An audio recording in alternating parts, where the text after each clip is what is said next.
टूटने पर।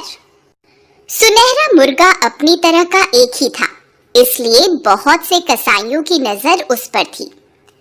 काला बंदर भी अपनी तरह का एक ही था, इसलिए चिड़ियाघर के लोग उसे पकड़ने की कोशिश में थे।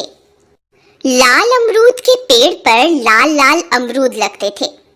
उसके जैसा भी कोई दूसरा पेड़ वहां नहीं था, इसलिए फल वालों से लेकर स्कूल के बच्चों तक को उसके अमरूदों का लालच था। पर उन तीनों ने मिलकर ऐसी योजना बना रखी थी कि कोई उनका कुछ नहीं बिगाड़ पाता था। जब कोई कसाई मुर्गे को पकड़ने के लिए आता तो पेड़ उसे लुभाने के लिए 2-3 पके अमरूद नीचे टपका देता। उन अमरूदों की खुशबू ही ऐसी थी कि कसाई पहले अमरूद चखने में लग जाता।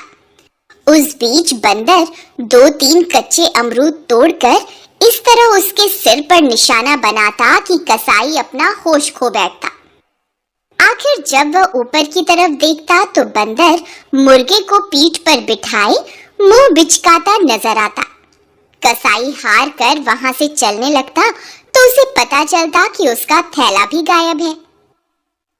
थैला सामान सहित पेड़ की सबसे ऊंची टहनी पर लटक रहा होता। साथ ही पेड़ साए साए करता उसकी हालत का मजा ले रहा होता। जब चिड़ियाघर के लोग बंदर को घेरने के लिए आते तब पेड़ उसे अपनी पत्तियों और शाखाओं में छिपा लेता। किसी की उस पर नजर नहीं पड़ती। नीचे मुर्गा जोर जोर से पंख फड़फड़ाकर इतनी धूल उड़ा देता कि उनके लिए वहां खड़े होकर सांस लेना मुश्किल हो जाता। आखिर वे वहां से हटने लगते तो पेड़ अपने सबसे पिलपिले अमरूद नीचे टपकाकर उन्हें फिसला देता। वे किसी तरह गिरते पड़ते वहां से लौटते तो उन्हें पता चलता कि उनका बंदर पकड़ने का जाल मुर्गे की चोंच में है और मुर्गा पेड़ की सबसे ऊंची टहनी पर बैठा है। थोड़ी दूर जाने पर उन्हें मुर्गे की बांग सुनाई दे जाती, कुकड़ुक्कू कुकड़ुक्कू। लगता जैसे मुर्गा उनका मजाक उड़ा रहा है। इसी तरह जब फल वाले या स्कूल के बच्चे पेड़ से अमरूद तोड़ने के लिए आते तब पहले उनका सामना बंदर से होता। बंदर इस तरह उनके इर्द गिर्द चक्कर काटता और उन्हें डराता कि उनका पेड़ के नजदीक जाने का हौसला ही ना होता।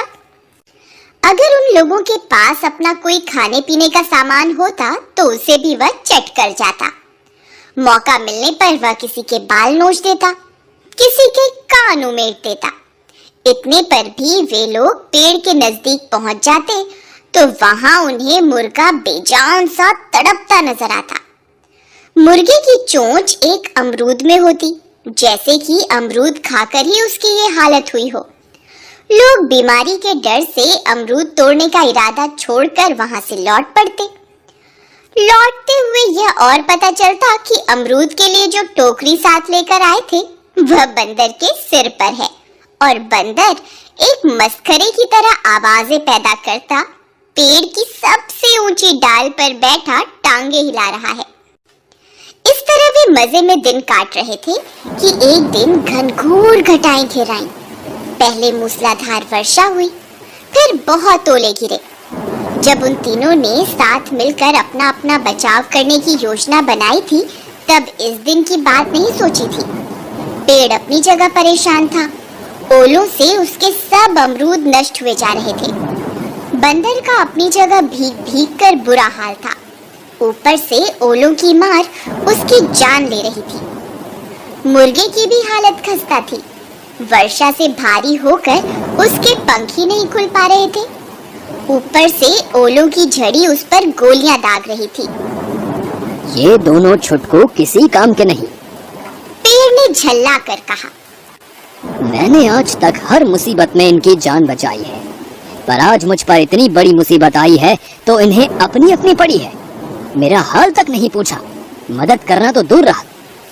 मैंने भी क्या साथी चुन रखे हैं, बंदर ने ठंड से कांपते हुए अपने से कहा। एक पेड़ है जो जमीन में गड़ा होने की वजह से सुरक्षित है, दूसरा पक्षी है जिसे आकाश में उड़ सकने के कारण कोई खतरा नहीं। आज तक ये मुझसे अपनी रखवाली कराते रहे, पर आज मुझ पर इतनी सख्त मुसीबत पड़ी है तो दोनों चुपचाप ताकते हुए मजा ले रहे हैं, कर कुछ नहीं रहे। बंदर का और पेड़ का तो हमेशा का साथ है। मुर्गे ने मन में कुड़बुड़ाना शुरू किया। मैं क्यों बेवकूफ बनकर इन दोनों के बीच फंसा हूँ? आज तक तो मैं इनकी हर मुसीबत को अपनी मुसीबत समझता आया हूँ, पर आज मेरी जान परा बनी है।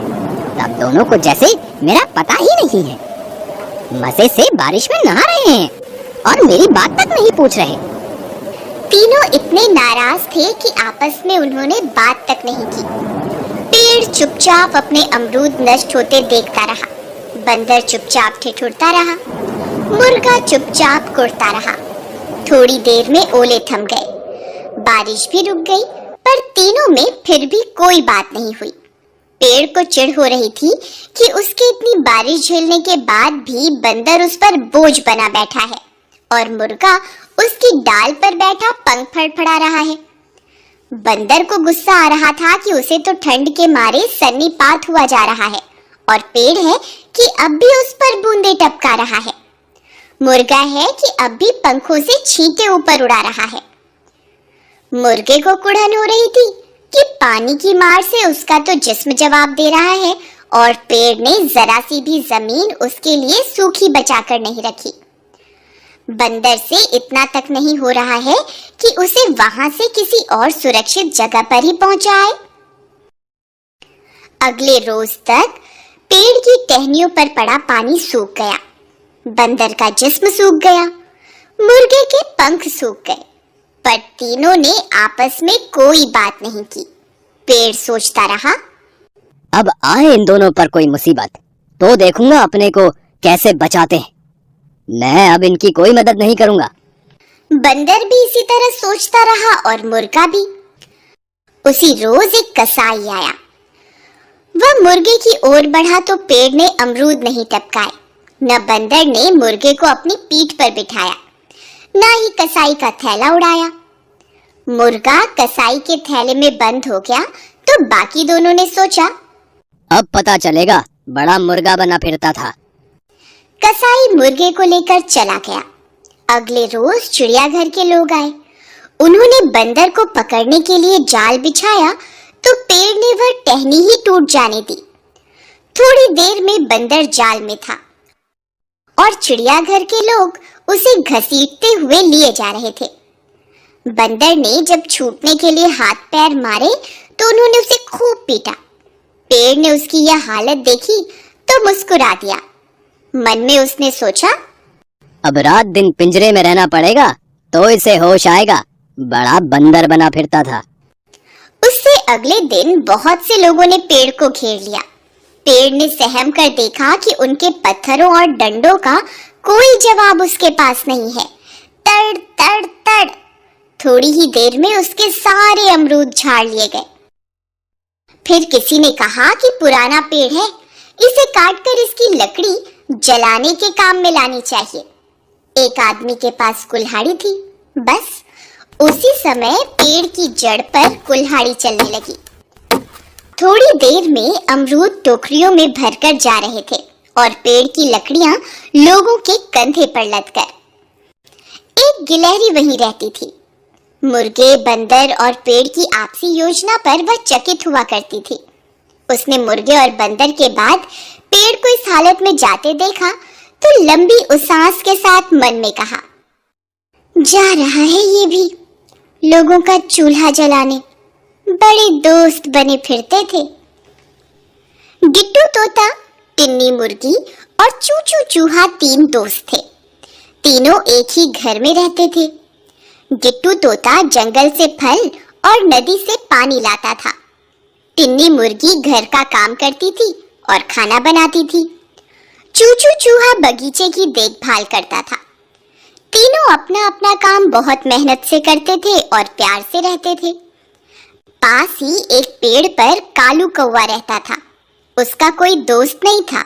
उसको सब काम अकेले करना पड़ता था। उसको तोते और मुर्गी की दोस्ती अच्छी नहीं लगती थी।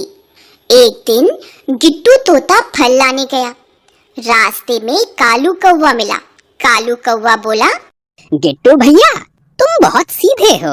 वे मुर्गी और चूहा तो सारा दिन घर में रहते हैं, कुछ भी काम नहीं करते और तुमसे नौकर की तरह काम कराते हैं।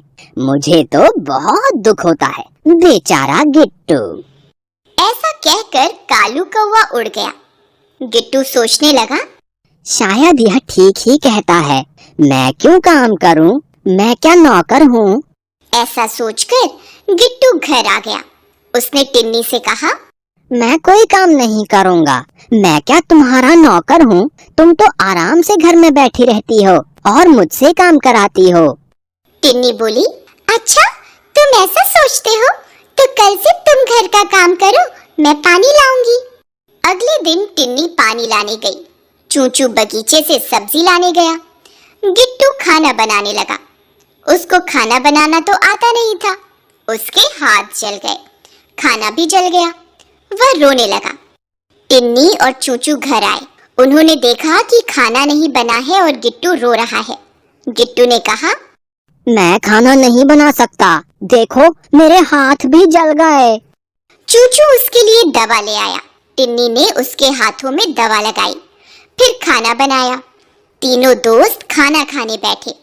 टिन्नी ने कहा, घर का काम करने से कोई नौकर या मालिक नहीं बन जाता। कोई काम छोटा या बड़ा नहीं होता, सबको मिलकर काम करना चाहिए। जो काम तुम ठीक से कर सकते हो वही करना चाहिए। अगले दिन से तीनों अपना अपना काम फिर से करने लगे और मिलकर प्यार से रहने लगे।